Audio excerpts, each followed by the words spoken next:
ini adalah saya ambil sedikit di sini adalah beberapa poin dari bagaimana membuat suatu perencanaan desain begitu ya.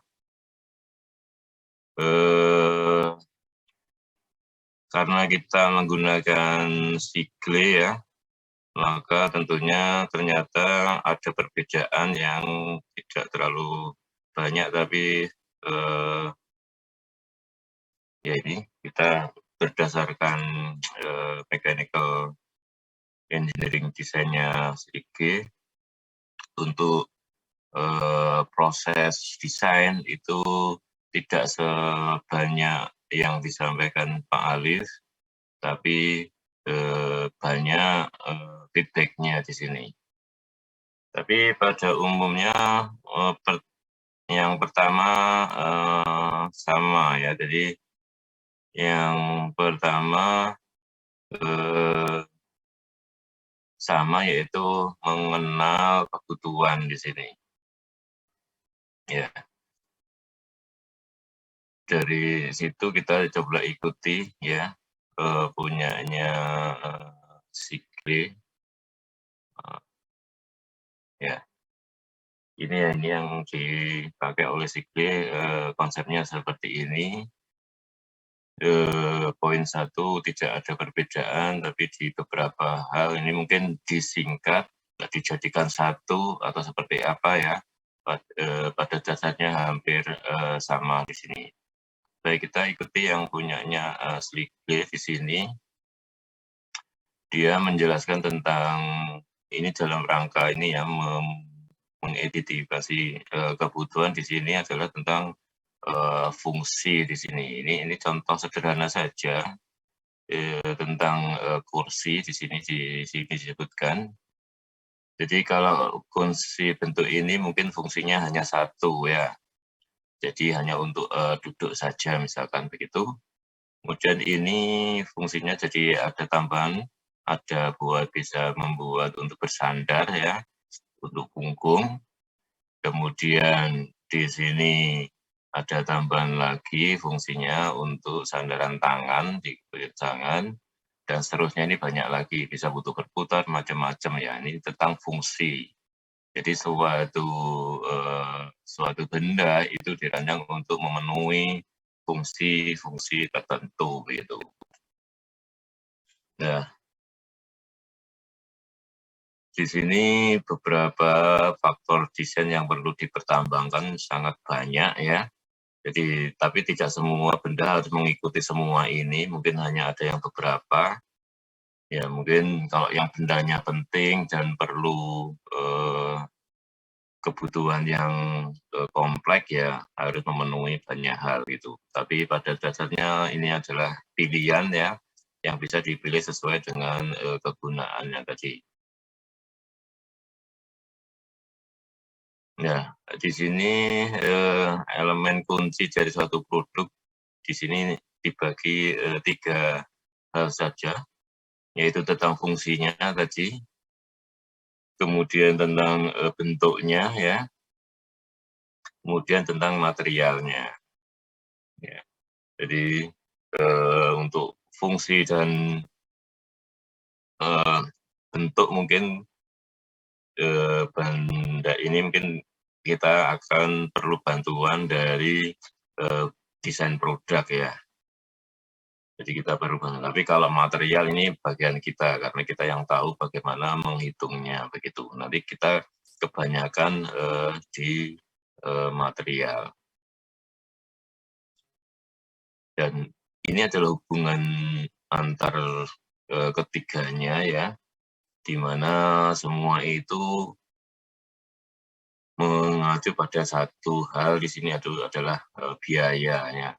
Bagaimana material memilih bentuknya, memilih fungsinya itu fungsinya semakin banyak, cost-nya juga banyak, bentuknya semakin susah juga cost-nya banyak, materialnya yang kuat juga perlu biaya yang banyak. Jadi semua akan mengacu pada cost-nya sehingga nanti kita ingin membuat barang seperti apa, kualitas berapa itu harus dipertimbangkan. Jadi pasarnya seperti apa ya yang kita tuju, semua harus kita pertimbangkan.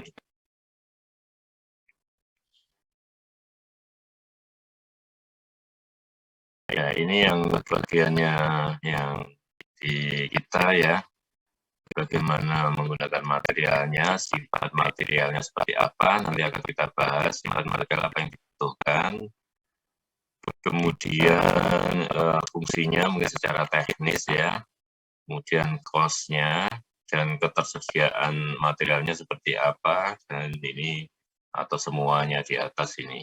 Jadi semuanya bisa hanya beberapa, bisa semuanya ya seperti tadi saya katakan tergantung dari fungsi benda tersebut.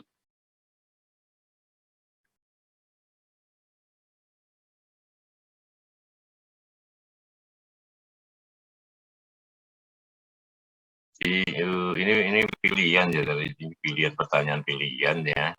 Tadi kan sudah ada penjelasannya tadi, ini berarti pilihan berarti kita pilih yang all ini ya. Tadi kan ada fungsi, ada cost, ada material ya berarti ini apa kuesioner pertanyaan-pertanyaan yang sifatnya multiple choice ya. Kemudian bentuknya tadi sudah ya, sama ini bentuknya kelihatannya ukurannya dan sebagainya. Nah, semua itu kita perlu alat bantu ya dalam mendesain dan menghitung kekuatan. Kita perlu computer aided engineering atau CAE di sini. Kemudian untuk menggambar kita juga perlu gambar ya. Kita butuh CAD. Anda sudah dapat ya, jadi semester 1 kan belajar menggambar, kemudian sampai menggambar dengan komputer di sini Anda sudah membuat ini. Dan kemudian setelah digambar, kita perlu membuatnya. Jadi bagaimana membuat bentuk tersebut ya, kita butuh computer aided manufacturing atau CAM ya. Ini kalau di kita itu ini mata kuliah pilihan ya, Anda tertarik. Kalau di sini nanti Anda bisa mengambil ini. Jadi dari gambar yang Anda buat tadi, bagaimana prosesnya, alat toolnya apa, itu kita masukkan di CAM di sini. Jadi Anda akan membuat program bagaimana dia untuk bisa membuat menjadi benda tersebut dengan bantuan CAM. Jadi sebelum barang itu dibuat, dia disimulasikan dulu. Jadi mulai langkah-langkahnya itu disimulasikan dulu, kalau sudah itu program simulasinya dimasukkan di komputernya mesin ya, CNC, maka dia akan langsung menjalankan sesuai dengan perintahnya. Mulai dari urutannya ya, urutan pengerjaannya itu sesuai dengan yang kita inginkan. Itu. Jadi kalau Anda tertarik di sini, Anda bisa mengambil mata kuliah Computer Aided Manufacturing. Sedangkan ini software untuk analisis simulasi kita bisa pakai finite element, kemudian fluid CFD ya, dan yang lain-lain gitu. Jadi semua nanti akan dilakukan oleh secara computerized begitu. Tapi basic ilmunya tetap harus ada ya, gitu. Ya ini sudah ke yang tadi ya, mulai proses desain tadi, ada kebutuhan, ada riset dan seterusnya, hampir sama dengan yang sudah dijelaskan Pak Alif. Ya ini step by step-nya menurut Stiglitz ya, bagaimana mendefinisikan problem, kemudian membuat riset, kemudian menentukan. Jadi dalam suatu desain itu kita butuh kebutuhannya apa gitu ya. Ini kebutuhan ini bisa saja dari konsumennya. Jadi masih sifatnya adalah kualitatif. Saya pengen misalkan buat sepeda yang ringan misalkan ya, ini ringan ini berarti harus didefinisikan apa itu ringan. Jadi masih dalam bentuk keinginan ya, kebutuhan. Jadi masih belum bisa dinyatakan secara teknis. Nah, tugas Anda adalah mendefinisikan secara teknis. Ringan itu apa sih? Ringan tapi kuat itu apa sih? Maka kita perlu material yang seperti apa?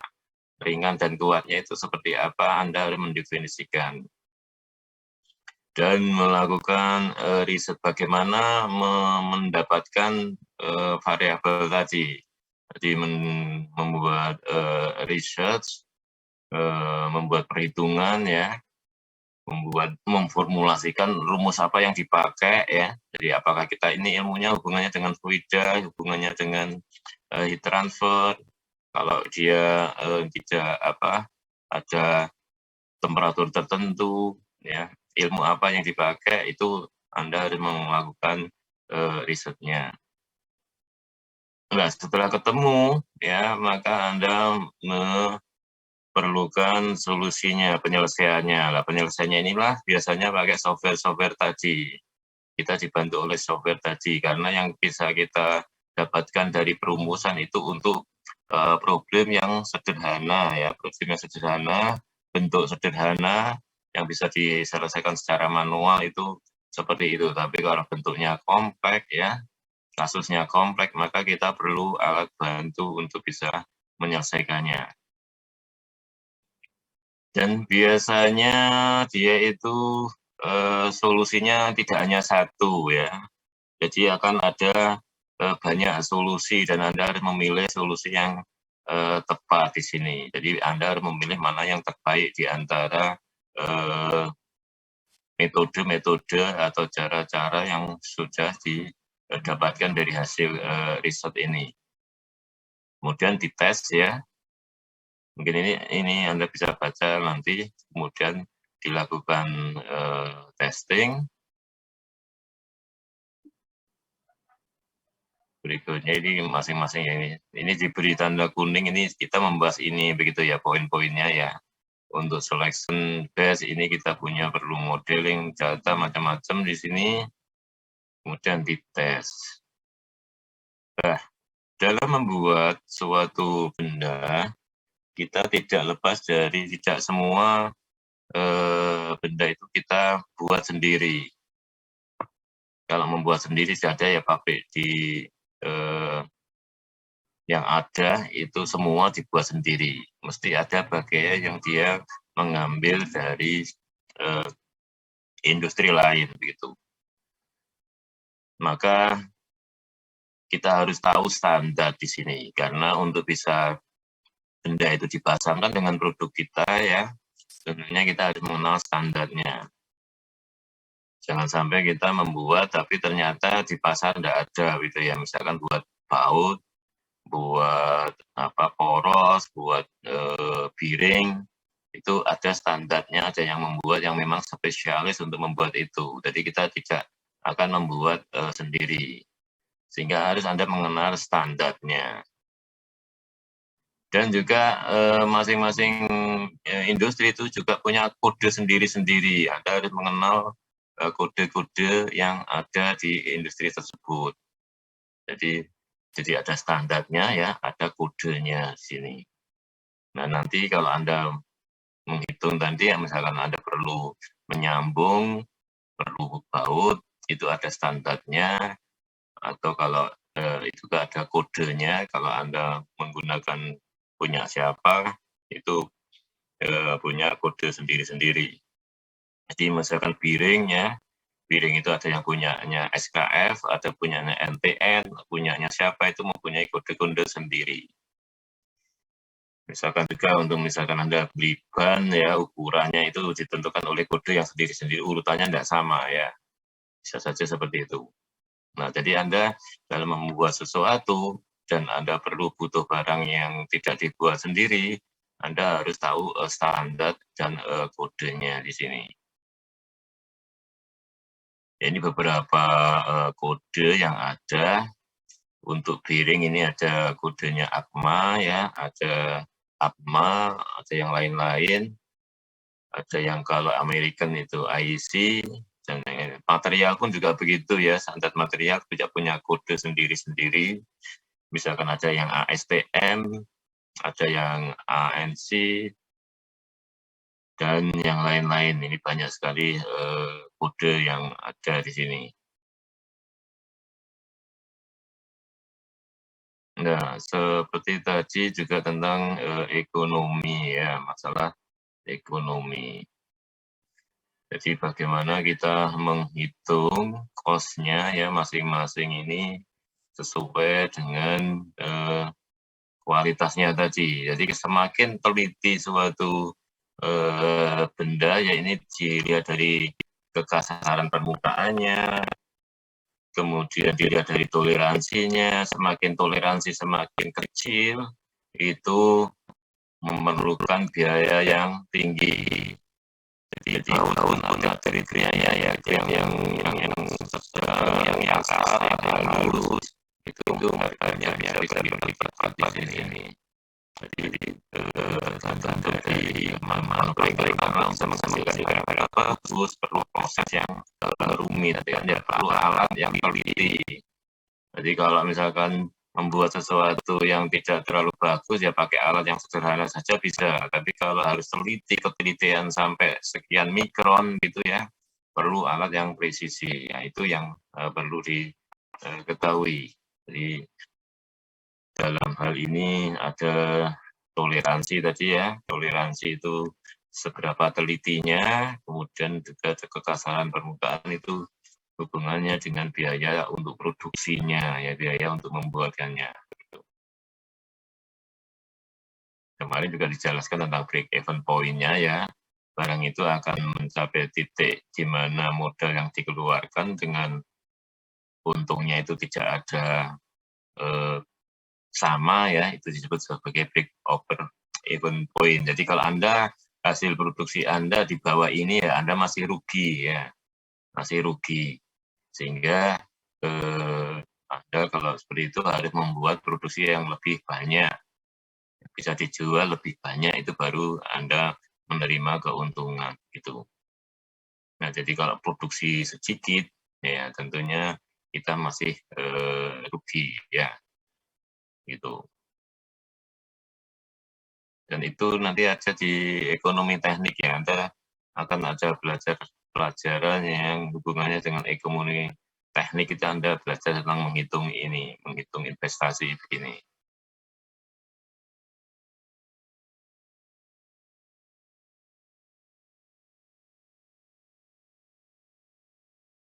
Kemudian di sini tentang ketidakpastian ya.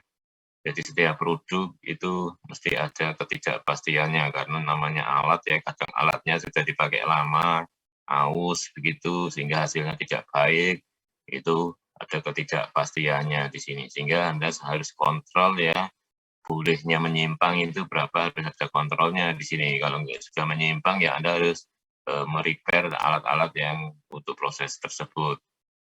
Jadi ini di sini SD ini adalah desain faktor ya.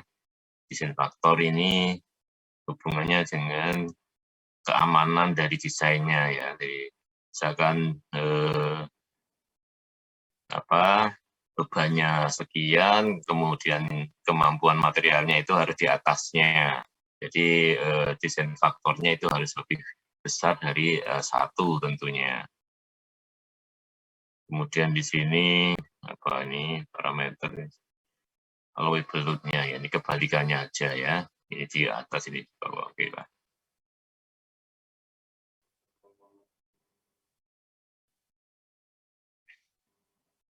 Kalau ini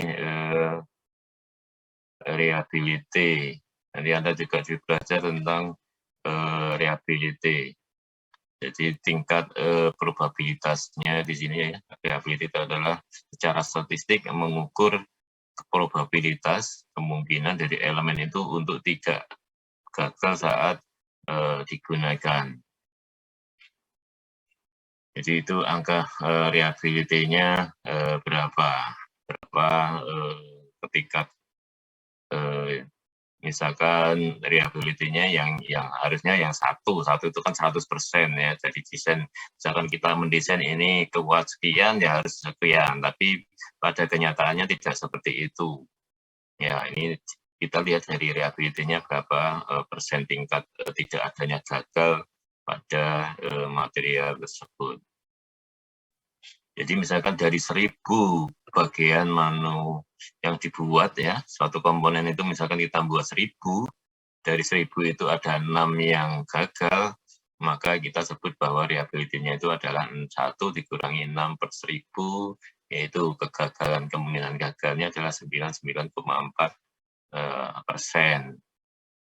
Jadi ini lebih ke statistik dari pembuatnya ya, kualitas pembuatannya itu seberapa besar. Jadi kalau Anda membeli barang begitu, barang sekian tapi terus yang tidak bisa dipakai itu sekian, yaitu dari sisi pembuatnya itu reliability-nya tidak bisa diandalkan ya. Semakin ini maka yang semakin tinggi ini bahwa dari kualitas produknya itu baik.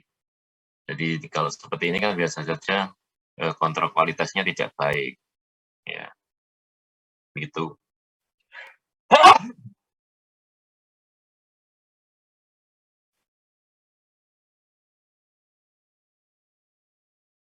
Oke, ini ilmu yang nanti ya, ini jadi kebetulan elemen mesin itu membahas tentang semuanya, tapi Anda belum dapat itu jadi agak sulit untuk bisa dipahami oleh Anda. Jadi ini paling tidak Anda tahu Anda nanti akan belajar apa, itu fungsinya ya. Jadi bagaimana nanti Anda punya bayangan kalau Anda di mesin itu apa yang harus Anda lakukan, apa yang harus Anda pelajari, Anda akan bisa tahu dari sini, meskipun detailnya Anda belum bisa ya, karena memang akan diberikan berikutnya gitu. Jadi ini hanya gambaran saja supaya Anda tidak salah untuk memilih bidangnya. Nanti Anda akan masuk di manufacturing, atau Anda masuk di material, Anda masuk di desain, seperti bagian dari elemen mesin ini, nanti silakan Anda bisa menentukan dari proses ini. Jadi karena ini Anda semester berapa? Semester 4 ya. Anda semester 4 sekarang. Ya, harusnya Anda semester 6 itu Anda sudah harus memilih mana yang Anda sukai di antara bidang yang ada di mesin. Itu. Ya, baik itu tambahan aja dari Pak Alif ya tentang proses desain. Ini juga sama ya, semua ada beberapa poin, dan ini ada yang lain juga. Jadi ini sangat-sangat banyak tentang proses desain ini. Ini saya ambil dari yang lain ini tadi ya. Ini yang dari Sikli tadi seperti itu. Kemudian ada juga yang ini menurut standar ABET di sini, Accreditation Board for Engineering and Technology, atau ABET di sini juga punya model untuk proses desain ini. Yang kiri ini ya, yang tadi punyanya Sikli ya, konsepnya seperti ini. Sedangkan yang kanan ini dari ABET. Cuma di sini feedback-nya tidak digambarkan ya, mestinya adalah proses interaksi. Ini kalau tidak sesuai balik lagi itu ada, tapi di sini agak lebih didetailkan. Yang di 1, 2 mungkin sama ya, identification of need, ini recognize the need sama. Kemudian definition of problem juga sama, problem definition. Kemudian yang sintesis di sini mungkin di sini banyak dijabarkan sintesisnya, yaitu mulai dari gathering information, concept selection, communication, itu didetailkan ya. Sintesis itu terdiri dari banyak bagian di sini. Jadi sintesis itu adalah mencapai suatu tujuan itu bisa tidak hanya satu cara, nanti akan ada beberapa banyak pilihan. Jadi untuk itu bisa ya, banyak pilihannya itu tergantung dari ini, konsep-konsep yang akan didapatkan di sini. Kemudian tentang analisis, sama di sini detail desain analisis itu ada ya, sama seperti ini. Dan nanti kebanyakan kita nanti yang akan kita lakukan adalah analisis ya, Anda menghitung dari yang sudah didefinisikan ya. Definisikan itu ada, kemudian Anda belajar tentang sintesis itu juga belajar tentang perumusannya ya. Nanti Anda belajar perumusannya dulu, kemudian setelah tahu rumus-rumus yang ada, Anda menganalisisnya apakah sesuai dengan yang diinginkan itu melalui analisis ini. Nah, kemudian di sini evaluation mungkin juga evaluation dinyatakan dalam beberapa hal. Di sini ada prototyping, testing, manufacturing, dan seterusnya. Ya, jadi agak berbeda. Nah, detailnya ini juga ada. Silakan kalau Anda ingin belajar tentang proses desain.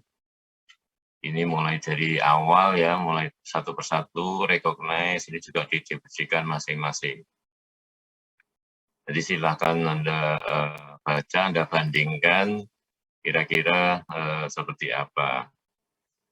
Jadi ini tadi untuk mencari tadi seperti tadi ya, setiap kan mesti banyak alternatif. Misalkan tentang sambungan aja ya.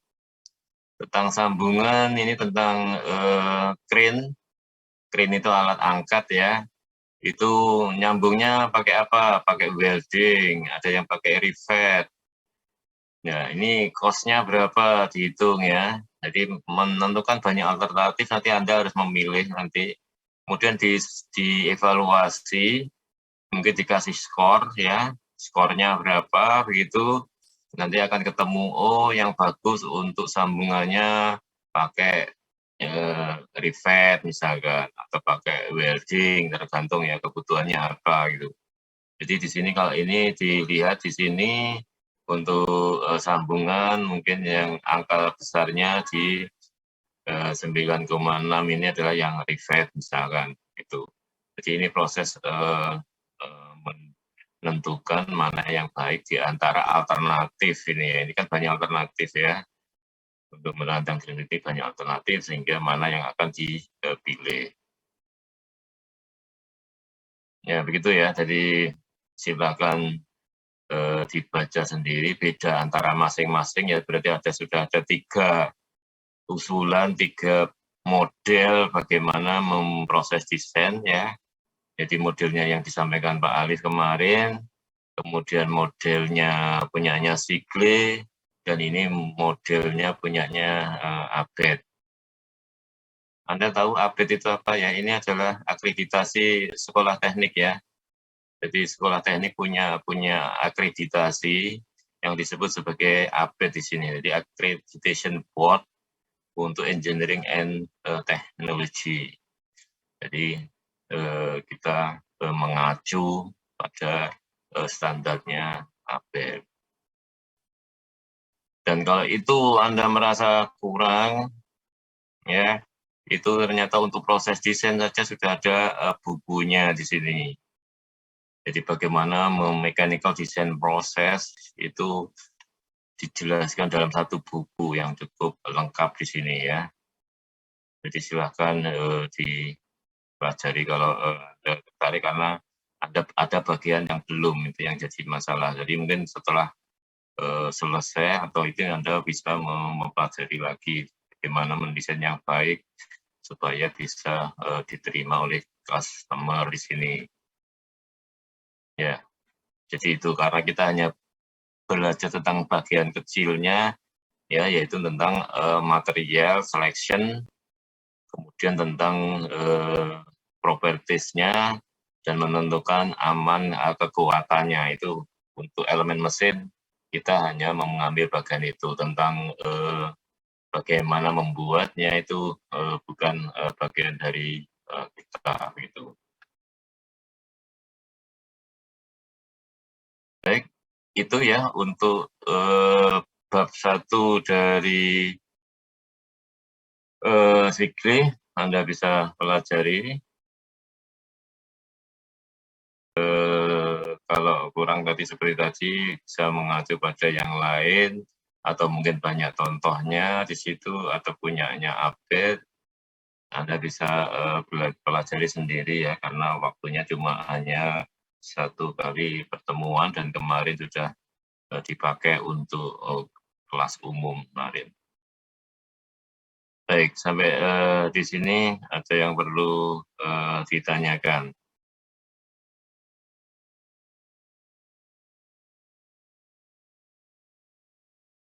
Jadi semua ini bisa Anda download sendiri ya materinya. Untuk yang Sike juga begitu, Anda cari aja Sike bab 1, bab berapa gitu. Karena mungkin kalau satu buku kadang sulit ya, karena kalau satu buku kan seperti apa ya, bacak begitu ya. Tapi biasanya ada yang dibagi-bagi satu bab, satu bab begitu. Ini saya juga ngambil dari internet, silakan dicari sendiri. Itu. Baik, jadi ini sudah kita selesaikan ya tentang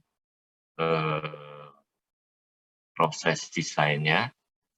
Karena ini sudah pertemuan kedua, harusnya kita sudah sampai di material dan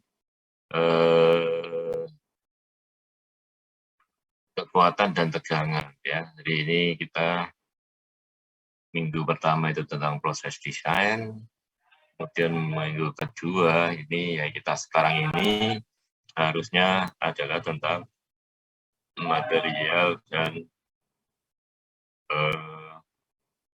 tegangan di sini.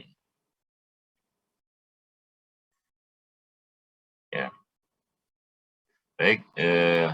Kalau tidak ada pertanyaan, kita masuk ke material.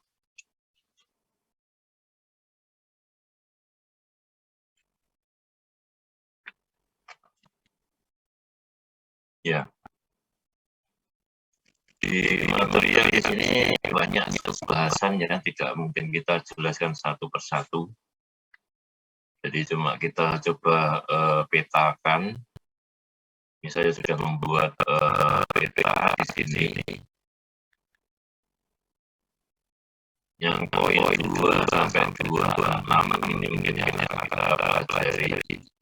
Sedangkan yang lainnya ini ada yang bagiannya metalurgi ya, sekarang Anda lagi ngambil metalurgi ya. Ini tentang metalurginya dan juga tentang manufacturing-nya. Jadi mulai itu yang mungkin kita akan bahas sesuai dengan kebutuhan kita, yaitu bagaimana memilih material ya, material selection. Kemudian sifat materialnya itu ada yang di sini, strength-nya, stiffness-nya, kemudian hardness-nya, impact properties-nya, temperaturnya itu hubungannya dengan material ini. Ya. Yang lain-lain juga, tapi tidak terlalu kita butuhkan karena kita hanya tahu makronya ya. Kalau ini lebih sudah ke mikronya, mungkin nanti akan Anda dapatkan di metalurgi. Kita hanya melihat makronya saja, gitu. Jadi yang sangat penting, paling penting di sini bagaimana memilih material. Dasarnya apa kita milih material ini adalah petanya ya. Petanya biasanya yang diinginkan itu adalah kuat, strength itu kuat ya, strength-nya kuat, tapi juga ringan, jadi density-nya, kita lihat density-nya. Nah, berapa yang beban yang Anda diterima. Jadi ini kita akan melihat ini beban kita yang Anda terima nanti kalau di elemen mesin Anda akan menghitung ini dulu. Strength-nya berapa yang akan dipakai untuk menerima beban tersebut. Ya, Anda misalkan di ring di atas 100. Kalau Anda ringnya di atas 100 ya berarti Anda harus di grupnya ini metal ini kan ya, grupnya metal ini semua di atas, sebagian besar ya di atas 100. Ada yang di bawah ya, tapi ini kebanyakan di atas 100 di sini. Nah, supaya ringan ya Anda ambil yang sudah di atas 100 naik turun ke bawah. Ini adalah berat jenisnya, density-nya, sehingga Anda dapatkan materialnya ini. Ini langkah yang pertama ya. Langkah pertama Anda dalam memilih material itu yang sangat umum itu adalah Anda melihat strength dibagi density-nya. Jadi akan menjadi yang kita pilih itu dengan density yang kecil atau ringan tapi masih kuat. Ya, itu. Jadi ini peta dari material. Jadi Anda harus melihat pilih ya yang tidak terlalu berat tapi masih kuat, itu yang bisa Anda pilih. Itu yang pertama ya, langkah pertama menentukan strength dan density-nya. Tapi tidak cukup itu saja. Kita juga perlu memilih rasio antara stiffness ya, kekakuan dibandingkan density. Ya, jadi selain yang kita pilih itu kuat dan ringan, dia harus cukup kaku, rigid ya. Jadi untuk rigid itu sifat material yang kita ambil adalah E-nya ya, modulus Young-nya. Itu seberapa besar. Jadi benda itu bisa sama ya, bisa kekuatannya sama, tapi yang satu tidak kaku, jadi dia melentur begitu, meskipun masih kuat tapi dia melenturnya banyak ya, maka itu juga tidak boleh kita pakai karena ya akan mempengaruhi rigiditas dari konstruksinya. Jadi bayangkan kalau Anda membuat suatu gedung ya tinggi, bajanya itu mudah melentur, kena angin goyang-goyang meskipun kuat ya. Ya Anda yang di lantai atas kan juga nggak enak ya, di lantai atas goyangannya 10 cm begitu, dia kena angin itu kan jadi nggak enak. Jadi dia meskipun dia kuat tapi kurang kaku, ya kurang kaku. Jadi dia kaku itu adalah dengan adanya beban yang bervariasi, dia tidak terlalu melentur begitu. Itu intinya. Jadi di samping tadi kekuatannya, juga yang perlu kita lihat adalah kekakuannya dengan melihat Young modulus ya. Young modulus. Kalau kekakuan tadi, strength tadi kita lihat apa? Kekuatan tariknya ya, yaitu yield-nya. Tegangan yield-nya yang kita pakai. Kalau dia masih dalam batas elastis.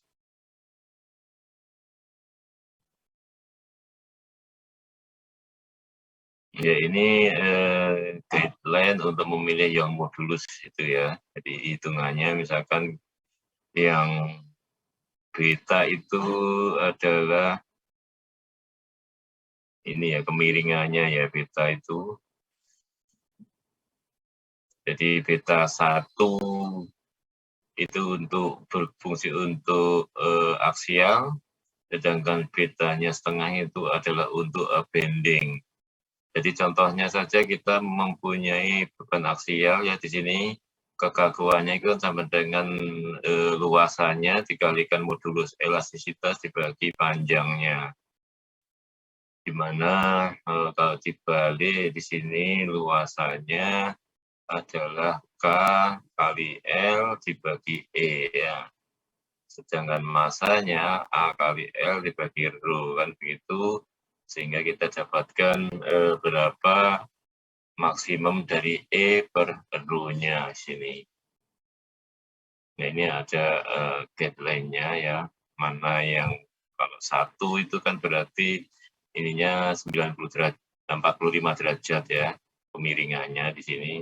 Jadi guideline for minimum mass density Itu kalau untuk aksial ya ini kita nariknya di sini garis miringnya ini adalah yang deltanya 1 berarti 45, sudut 45 ini kita tarik ke sana begitu ya. Kira-kira mana yang akan kita dapatkan material tersebut. Gitu. Kalau yang bending setengah ya, angkanya setengah berarti berapa derajat itu? 30 ya atau 60 sudutnya. Ya, jadi untuk ini berarti kalau Anda lihat garis ini kayaknya ini yang sejajar-sejajar ini yang setengah ini kayaknya ya.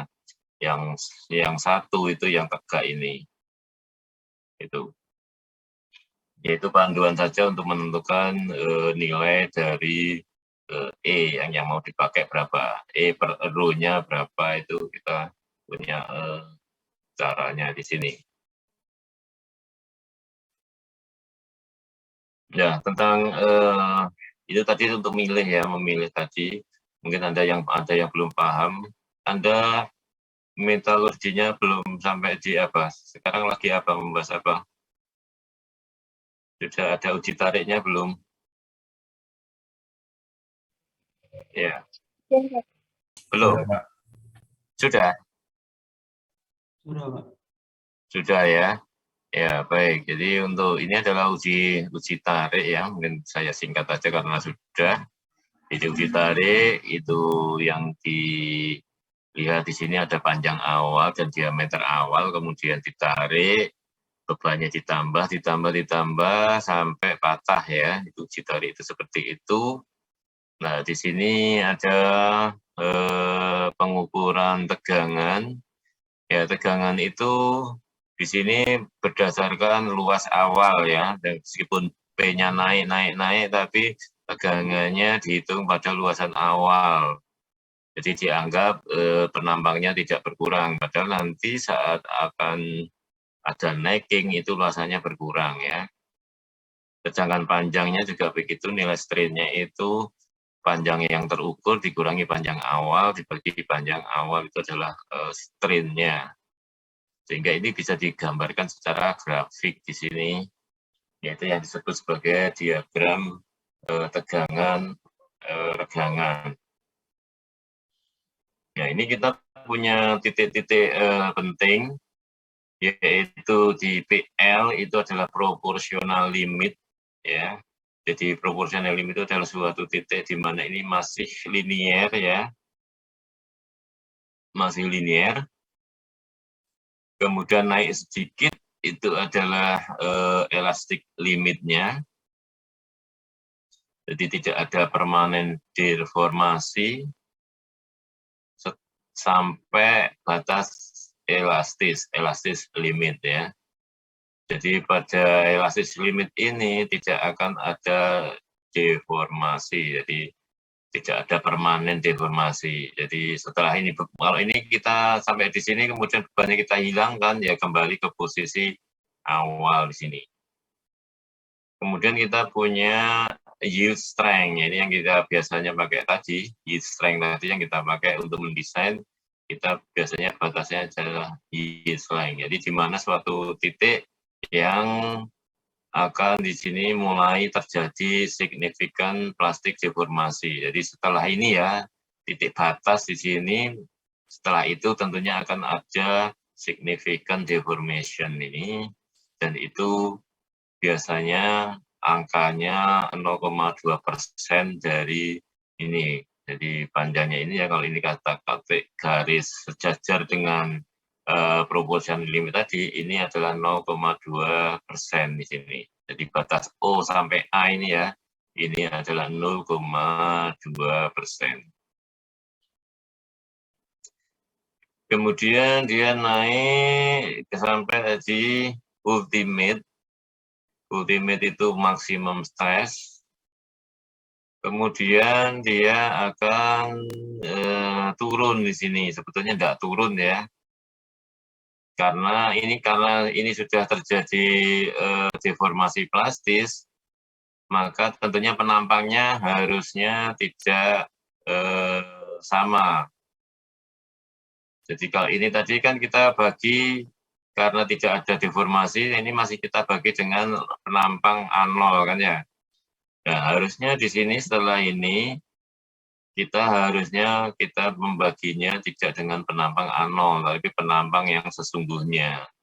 Makanya ini kita sebut ini adalah diagramnya ini disebut sebagai strain engineering ini, bukan yang actual ya. Jadi ini kalau Anda lihat ini ada dua material yang berbeda, ada yang brittle dan ada yang ductile. Jadi kalau material itu brittle pada saat ultimate ini sudah patah ini ya, fracture. Jadi ultimate sama dengan fracture di sini F-nya. Tapi kalau yang ductile itu antara ultimate dan fracture itu masih ada perlu pertambahan panjang sekian, jadi masih ada bedanya jauh gitu. Jadi ini sebagai indikasi nanti kalau dalam merancang, ini tanda-tanda, masih ada tanda-tandanya, ini kalau mau patah itu masih ada tanda-tandanya, tapi kalau ini enggak, ini begitu ini ultimate langsung patah di sini. Ya ini bedanya antara brittle material dan ductile material. Ya, ini masih sama. Nah ini tadi yang kita buat ini yang dari hasil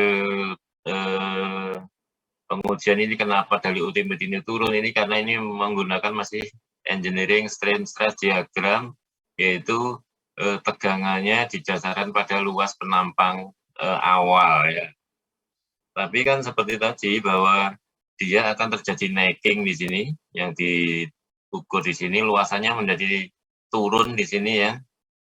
Nah ini kalau kita bagi sesungguhnya ini ternyata nggak turun di sini, ini naik terus sebetulnya sampai patah, jadi nggak mungkin ya benda itu ditarik tambah kok tak malah turun ya. Ini harusnya ini naik di sini. Ini adalah true stress strain yang sebenarnya. Ini yang perlu kita ketahui kapan dia fracture-nya. Jadi ultimate itu belum sampai fracture ya. Tegangan ultimate itu belum sampai fracture. Sampai fracture kalau dia materialnya apa tadi? Material brittle ya. Kalau material brittle ya ini sudah fracture. Karena tadi untuk material brittle kan antara ultimate dan fracture pada satu titik. Ya kalau ini tidak, dia antara ultimate sama fracture masih ada selisihnya di sini. Jadi ya, bagaimana caranya Anda membuat grafik ini, karena yang Anda dapatkan dari pengujian itu ini, grafik ini. Anda ingin tahu fracture-nya, bagaimana menghitungnya, ada caranya. Itu.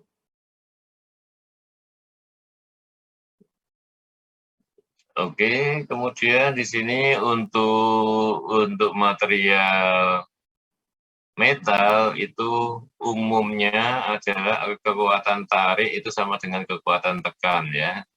Strength-nya tarik itu sama dengan tekan. Tapi untuk material brittle itu di sini adalah tekannya itu biasanya lebih besar dari tariknya. Jadi kekuatan tekannya itu lebih besar dari tariknya di sini. Itu yang membedakan ya antara material brittle sama material ductile. Jadi ya tergantung nanti benda Anda sering kena kompresi atau kena tarik gitu. Jadi kalau benda Anda nanti sering kena kompresi ya mungkin akan lebih baik kita pakai material yang brittle karena bebannya kebanyakan adalah kompresi begitu, bukan tarik ya. Jadi ini cara-cara memilih material ya. Di samping kita tadi kekuatan tariknya dibandingkan berat jenisnya tadi, ini salah satunya Anda harus tahu hasil uji tariknya di sini. Ya, di samping tension strength ya, kemudian compression strength, juga ada torsional strength. Jadi torsional strength itu adalah digeser atau dibuntir di sini, di twisting ya. Jadi digeser dengan diputar gitu ya. twisting. Jadi kekuatan gesernya ini adalah formulasi tentang kekuatan geser suatu material. Tapi uji geser enggak banyak ya, nggak ada uji geser, yang ada uji tarik kan ya, sehingga bagaimana menentukan kekuatan geser dari uji tarik. Jadi tidak ada penguji geser, ini hanya teorinya. Jadi tergantung dari geser itu tergantung dari besar torsi, radiusnya, kemudian inersia polarnya.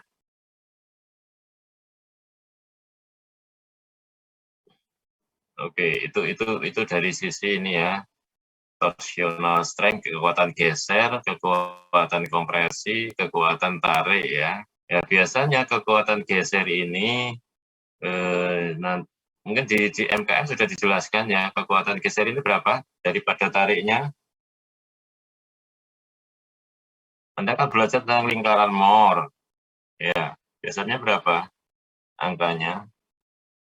Kekuatan gesernya.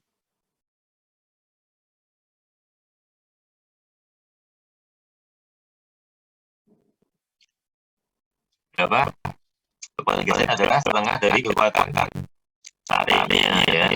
Karena nggak ada pengujian torsional geser ini, nggak ada pengujiannya ya. Susah menguji dengan geser begini, alatnya susah ya.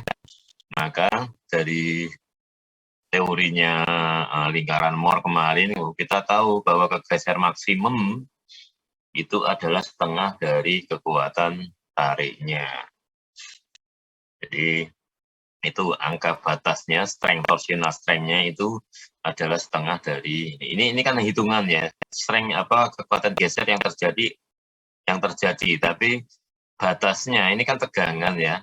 Kalau strength itu adalah pembatasnya ya istilahnya.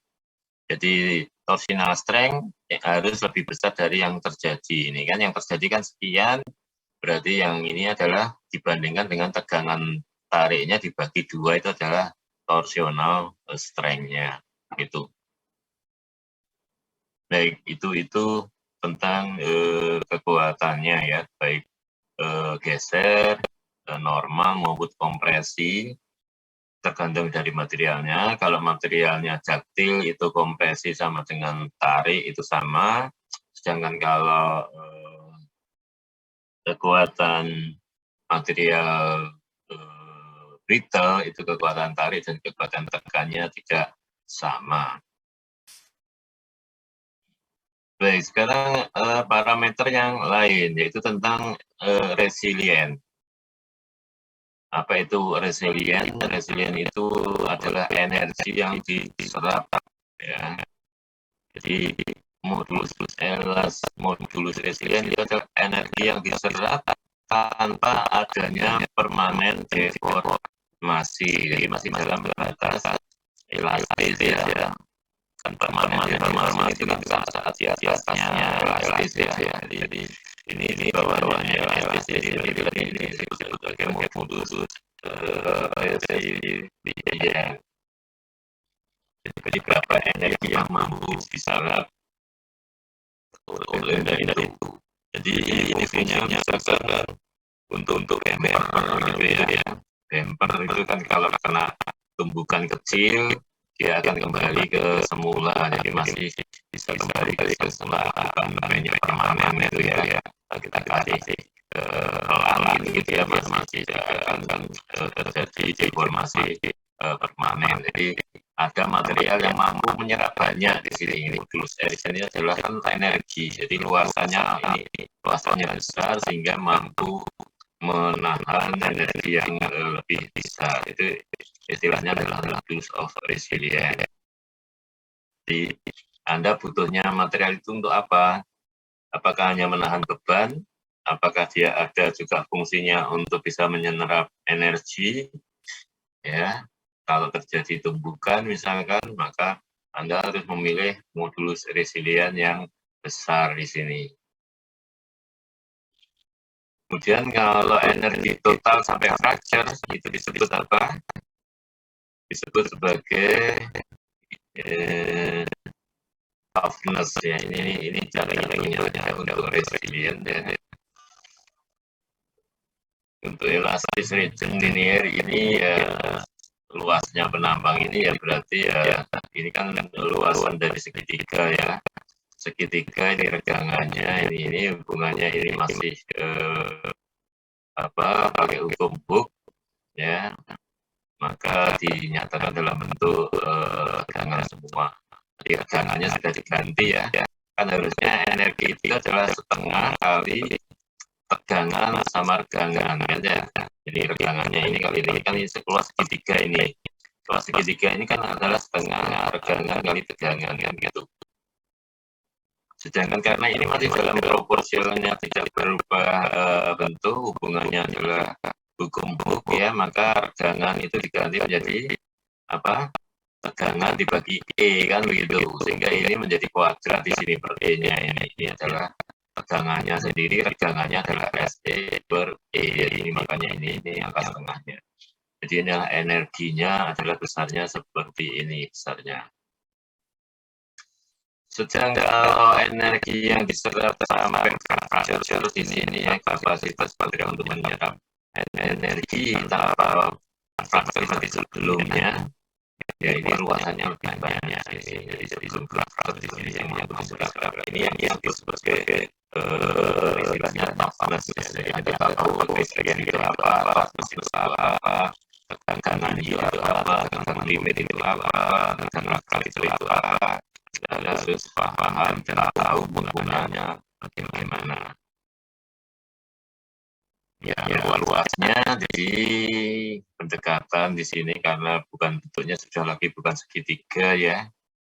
Ya, dianggap ini ada kurvanya itu menjadi seperti ini luasannya, menghitung energinya.